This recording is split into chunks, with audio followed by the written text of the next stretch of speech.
ఆలేరు నియోజకవర్గ పరిధిలోని యాదగిరిగుట్ట పట్టణం, మోటకొండూరు, ఆలేరు పట్టణాల్లో పలు అభివృద్ధి కార్యక్రమాల్లో పాల్గొనేందుకు తెలంగాణ రాష్ట్ర రోడ్లు, భవనాలు, సినిమాటోగ్రఫీ శాఖ మంత్రి కోమటిరెడ్డి వెంకటరెడ్డి, తెలంగాణ రాష్ట్ర ప్రభుత్వ విప్ ఆలేరు ఎమ్మెల్యే బీర్ల ఐలియా మంగళవారం యాదగిరిగుట్టకు విచ్చేశారు.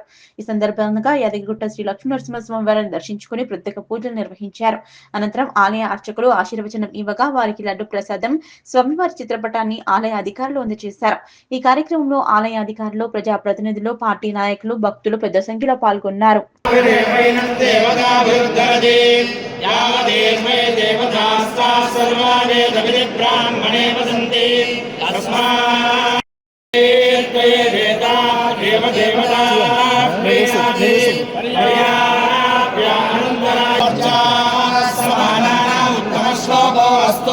पश्यति पुत्रं पश्यति पौत्रं प्रप्रजया पशुभिर्मिथुने जायते यस्यैवं विदुषो योक्तं जग्मते यौचेन देवं वेद भगवान् भवति सदा युक्तं आयुष्येन्द्रिये प्रतिष्ठति।